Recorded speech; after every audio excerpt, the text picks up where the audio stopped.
नमस्कार विद्यार्थी मित्रांनो, चालू घडामोडी 2026मध्ये आपलं स्वागत आहे. तर पहिला प्रश्न पहा. नुकतेच उत्तर प्रदेशातील सारनाथ हे भारताचे कितवे युनेस्को जागतिक वारसा स्थळ वर्ल्ड हेरिटेज साईट बनले आहे? उत्तर आहे 45वे. प्रश्न क्रमांक 2 पहा.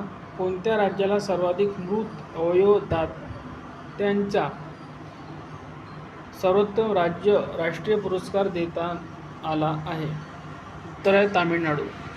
प्रश्न क्रमांक 3 पहा. 2030च्या कॉमनवेल्थ गेम्सची मशाल कोणत्या देशाकडे सोपवण्यात आली आहे? उत्तर आहे भारत. Option number 1. तर कॉमनवेल्थ म्हणजेच राष्ट्रमंडळ खेळामध्ये एकूण 56 देश आहे. प्रश्न क्रमांक 4 पहा. भारत आणि कोणत्या देशाने 4000 कोटी रुपयाच्या कर्ज भागीदारीवर करार स्वाक्षरी केली आहे? याचं करेक्ट उत्तर आहे भूटान. Option number 2.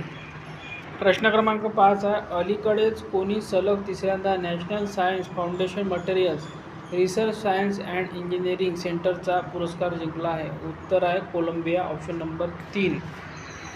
प्रश्न क्रमांक 6 आहे. 2026मध्ये बेसल 3 अनुरूप 81 परपेच्युअल बॉन्ड्स जारी करणारी पहिली भारतीय बँक कोणती ठरली आहे? उत्तर आहे state bank of India. Option number 4. प्रश्न क्रमांक 7 आहे. इराणमध्ये भारताचे राजदूत कोण बनले आहे? उत्तर आहे विश्वेश नेगी. प्रश्न क्रमांक 8 आहे. बहुराष्ट्रीय कंपनी प्रॉक्टर अँड गॅम्बल्स P&G चे नवीन चेअरमन म्हणून कोणाची नियुक्ती करण्यात आली आहे? उत्तर आहे शैलेश जेजुरीकर. Option number 3. प्रश्न क्रमांक 9 आहे. तरंगत्या सौर ऊर्जा प्रकल्पांना प्रोत्साहन देण्यासाठी भारत सरकारने कोणत्या योजनेला मंजुरी दिली आहे? उत्तर आहे प्रधानमंत्री सूर्य सरोवर योजना.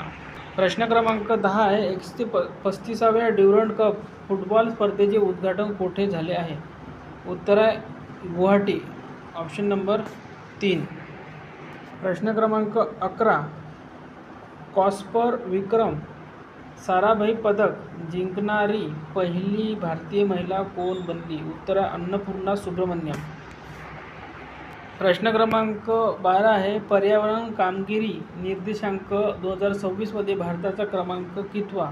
तर याचं करेक्ट आहे 176वा. इथे 176 करा. Option number 4. 176 क्रमांक आहे पर्यावरण कामगिरी निर्देशांकामध्ये भारताचा क्रमांक 176वा आहे.